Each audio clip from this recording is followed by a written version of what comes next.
All right, we want to welcome everyone to another edition of Ask Anthony Live. Remember, if you have a problem you just can't solve, you can always email me at askanthony@firstcoastnews.com.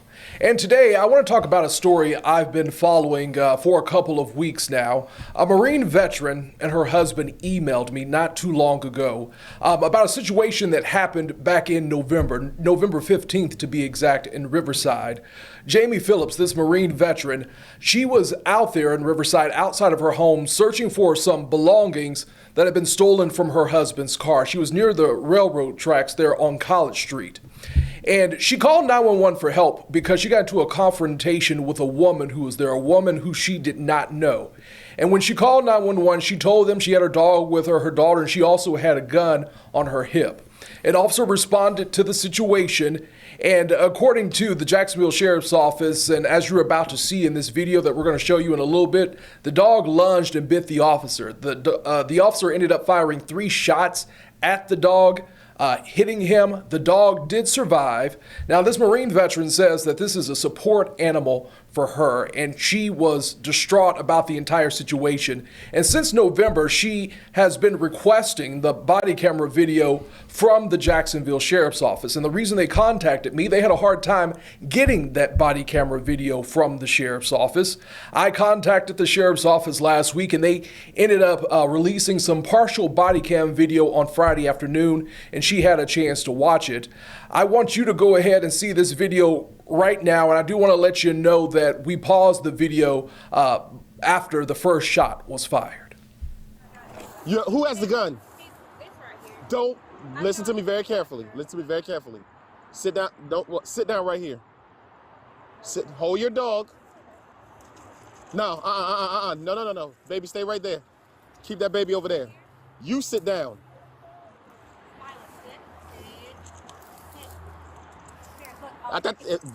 You're going to get shot. See, the video is paused right there. 3 shots are fired by the officer. Once again, the dog did survive. In fact, in some video we're going to see a little bit later, the dog actually gets up and he sits. He was taken to the vet. He is okay for the most part right now.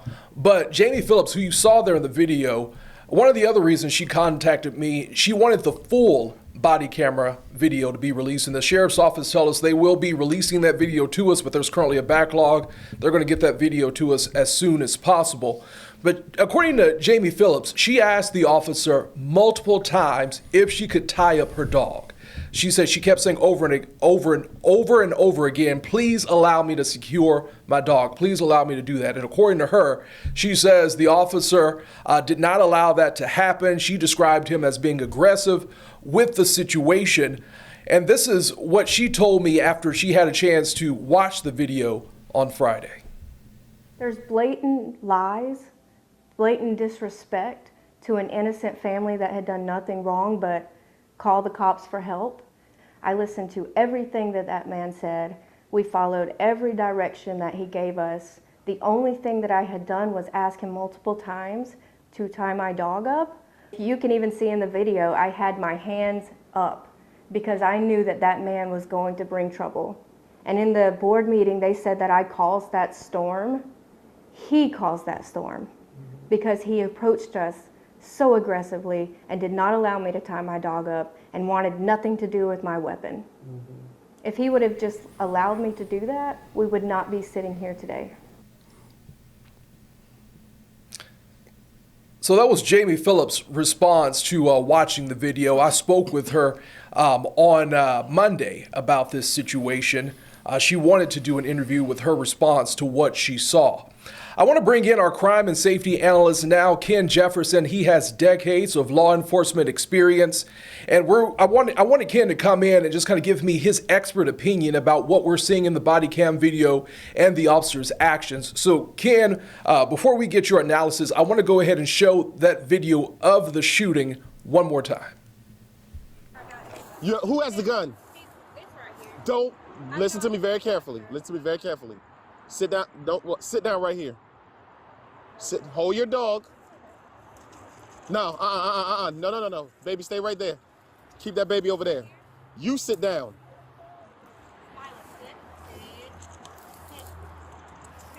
I thought you're going to get shot. All right, so Ken, you just had a chance to watch that video. I know you had a chance to watch it a little bit earlier as well. From your expert opinion, what are your thoughts about what you're seeing here? So first, let me just say thank you to Ms. Phillips and her husband for their service to our country as veterans of the United States military. In this situation, and in order to collaborate her story, we'll need to see the entire footage that she says that she was asking numerous times to tie her dog up. So with that being excluded or not included in this particular clip, and the fact that GSO Response to Resistance Board obviously has reviewed the entire video, they made a decision that the officer's actions were justifiable.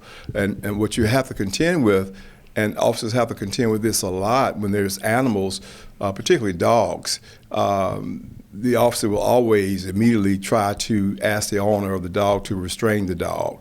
That's generally an ask. They don't wait for a person to ask if they can do it. They generally ask it because they know of the dangers of an animal interacting with another person if that animal feels that you're threatening their owner or what have you. So without that collaborative footage that she says that exists, it's hard to make a full assertion, but I'm certain that GSO has watched the entire clip and obviously have not released the entire thing in its entirety as of yet. There's generally not a conclusion until the entire situation has been investigated and evaluated. In this case, the body-worn camera will be your most compelling evidence. Persons can say this, that, or the other, or they can imply certain things, but the camera doesn't lie. The audio and the video can never lie. When you've got an animal such as a German Shepherd, in this case, charging at an officer, and we have seen what dogs can do, what these particular type of dogs can do. They can severely injure an officer if they bite him in the right spot. They can possibly incapacitate him and prevent him from doing his job. So the officer had in this case, had no recourse because the dog had made contact with him and bit him on the leg. He stopped any further bites by discharging his firearm, which immediately stopped the threat of the dog. I understand the position of Ms. Phillips because that's her dog, and she doesn't want any kind of harm to come to him. But in this footage that we see, the dog never sat, as she said she was trying to get him to sit, and she said multiple times, which is kind of contradictory. She said multiple times she kept trying to tell the officer would not allow him to sit. The officer is there because he got a complaint. It's called in police world a signal 0 and 88, which means that there's some type of assault going on with a weapon. He recognizes that she is the one with the weapon. He knows that it's in her left pocket, and he tells her to keep her hands away from that particular weapon for obvious reasons, of course, because anything can happen in seconds where that weapon can be used against the officer. So he's doing all those things. He's making sure that the child is not interacting with what's going on, because what he really wants to do is to get close enough to retrieve the weapon from her to make sure that he is safe and that she is safe and that he can handle the call in a professional manner without anybody getting hurt. But what happens is the dog leaves the owner and she can't control him, and the dog lunges at the officer and bites the officer. So he can't continue to let the dog bite him for obvious reasons. So he stops that threat and he calls immediately for rescue to come and try to administer first aid to the dog as well as to Ms. Phillips. And Ken, I want to go ahead now and take a look at what happened after the dog was shot and the interaction there between Officer Jones and Ms. Phillips. Okay. That's why I said let me sit him down! Milo, relax, please save him! Please save him!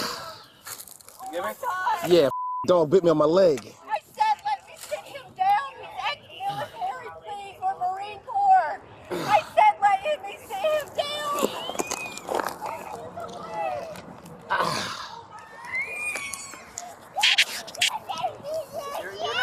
Go back back 341. Shots fired by myself. No! Get us one more unit here at this location. I have a dog bite to the left side of my leg. Also start. You killed my dog! You killed my dog!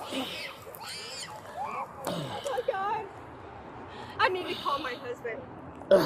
Don't reach for that gun. I'm not reaching for my gun. I have a permit for my You gun. control that dog. Don't reach for that gun.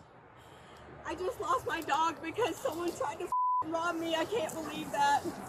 I cannot believe that. I can't believe that just happened. You stay over there, control that dog. Do you understand me? I don't want you. Babe, someone just tried to rob us, so I called the cops. And I tried to sit Milo down, and they approached me, and he got him, and they shot him. They Hey, shot Swanson, Milo. I'm covered it's in a weapon blood. right here. Please help. They took. I'm shot in the leg. I'm shot in the leg. Shot in the leg. They're here. They're the ones who shot the dog.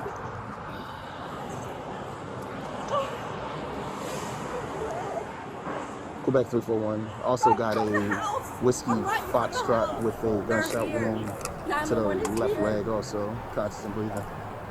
I'm standing here with a gun. She's in the car.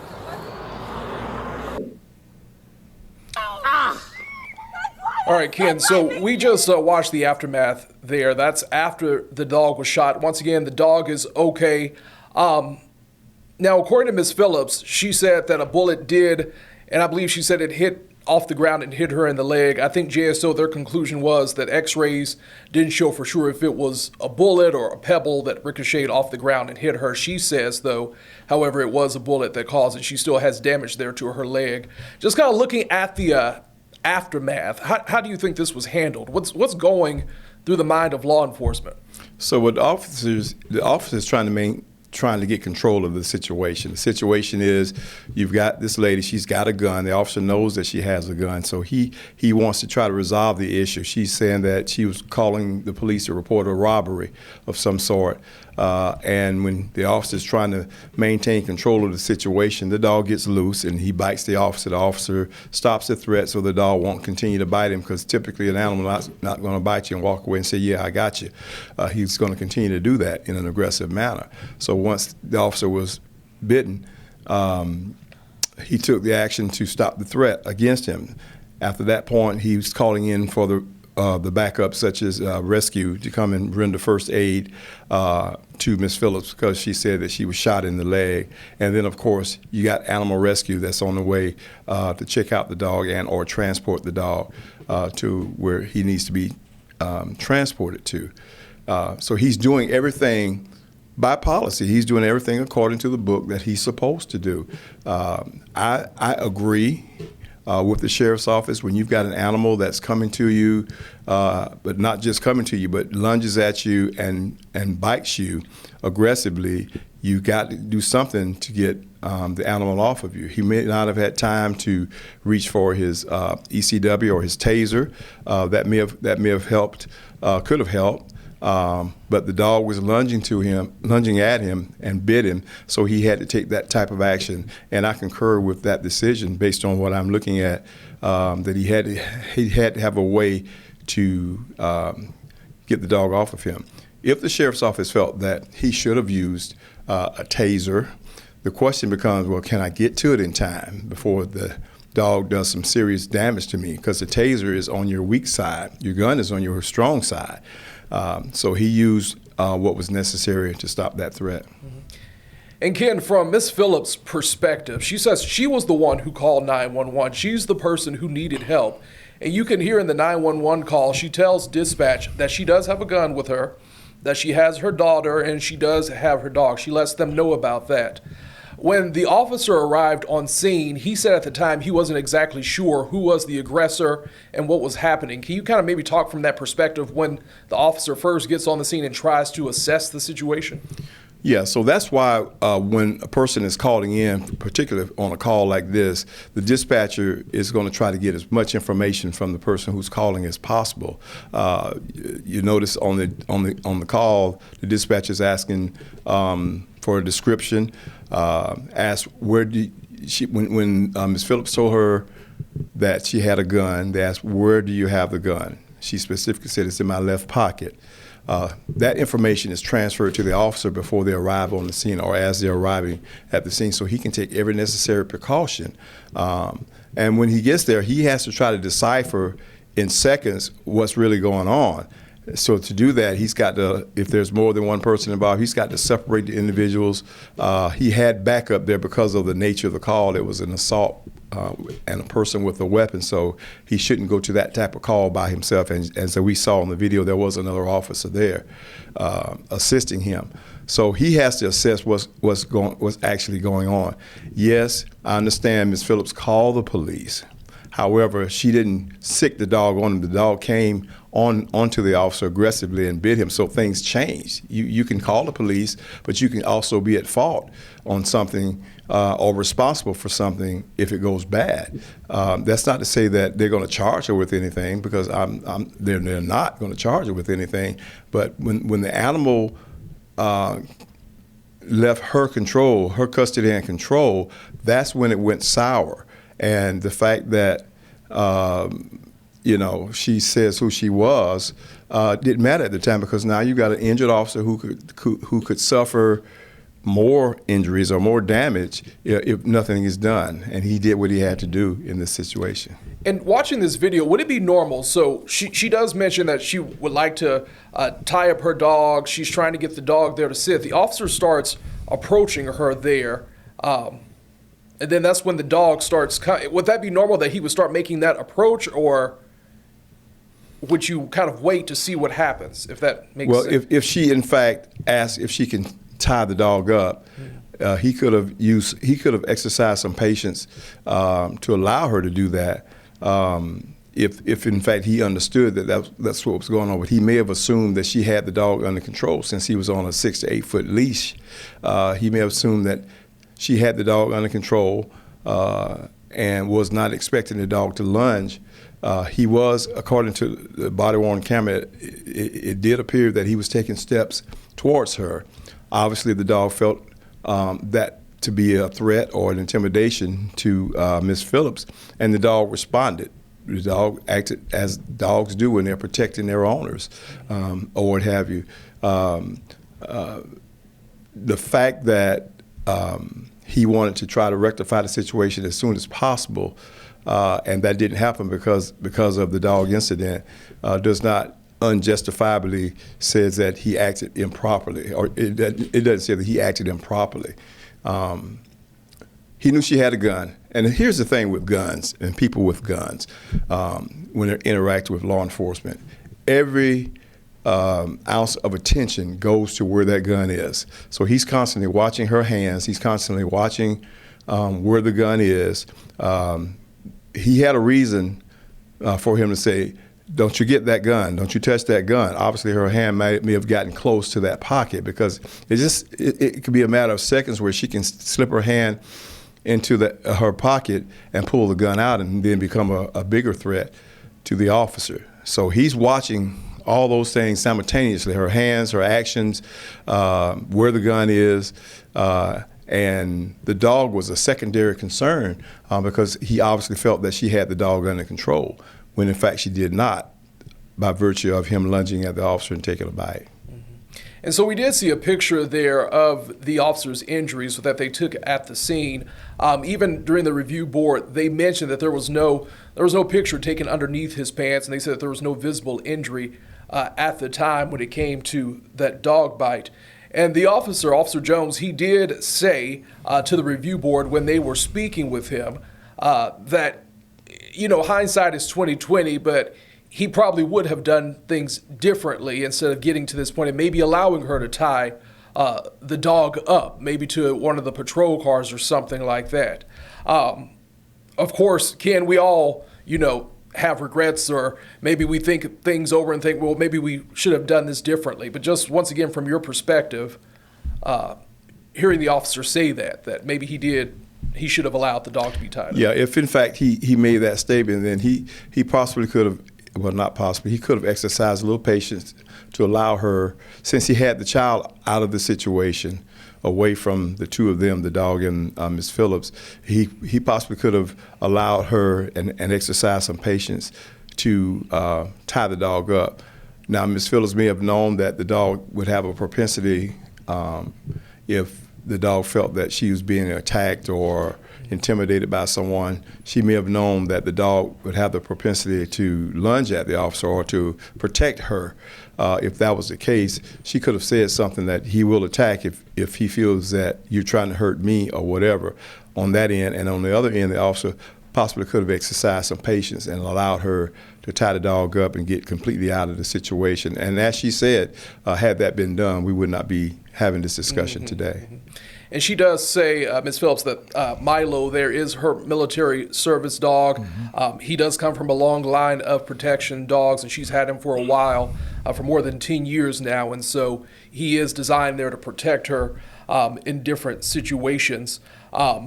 Ms. Phillips, once again, she is asking for the full body camera video to be released. The Jacksonville Sheriff's Office says that they are working on getting that video to us, but there is currently a backlog. We don't have a date yet on when we're going to get the full video, not just the partial video that's been released. But as soon as we get that video, we will bring it to you. Now, Ms. Phillips, she tells me that she does have plans to sue the Jacksonville Sheriff's Office over this. I'm going to have another story posted on our website just with her viewpoint of what happened here. And also, we're going to hear more as well in that story from the Jacksonville Sheriff's Office Review Board, just about why they deemed that this was justifiable and why they cleared Officer Jones of any wrongdoing in this situation. Before we wrap things up, Ken, is there anything else that you would like to add? Yeah, I think for the sake of transparency that this portion of the video, body-worn camera, was released to the public, to Ms. Phillips as well. I look forward to seeing the full scope of the body-worn camera to see if everything corroborates with everything that's being said. The Sheriff's Office Response to Resistance Board has a duty and an obligation to the public as well as to the department to make sure that these things are thoroughly investigated, and to make sure that officers did follow protocol, policy, and procedure as well as their general orders before they execute this type of force being given against an individual. So obviously they have the full body-worn camera incident. We don't at this particular time. For them to make a decision, this is what, the fifth month since this has happened. Right. They've obviously reviewed the total and full body cam video and made their conclusions based on that. So we'll have to wait and see. Ms. Phillips does have the right to sue if she feels that things were unjustifiably done or whatever. But typically, that doesn't mean that they can't make mistakes. But typically, if this review board has viewed the entire body-worn camera footage video and they're releasing just a portion of it for transparency's sake, there are reasons why they made their decision that this was justifiable. And one last note, even though the photograph of the dog bite on the officer looks minor, looks like it pierced the pants just a little bit, and people may discount that as, oh, that's just a small bite, but you can't wait till the dog devours you before you take action. So on that first bite, when the dog is attacking you, he's not going to just stop attacking you because you're saying ouch or get back. You have to stop the threat, and we have to keep that in mind. All right, Ken Jefferson, our crime and safety analyst, thank you so much for joining me today to take a look at this video. As I mentioned, we're going to have a full story on our website from Ms. Phillips' perspective on the situation after she watched this body camera video, this partial body cam video, and what she's been going through, and also some of the things that she disputes from the Jacksonville Sheriff's Office. I'm also going to have their side of the story as well, from the officer's point of view and why they decided to clear him of any wrongdoing. Remember, if you have a problem you just can't solve, you can always email me at askanthony@firstcoastnews.com.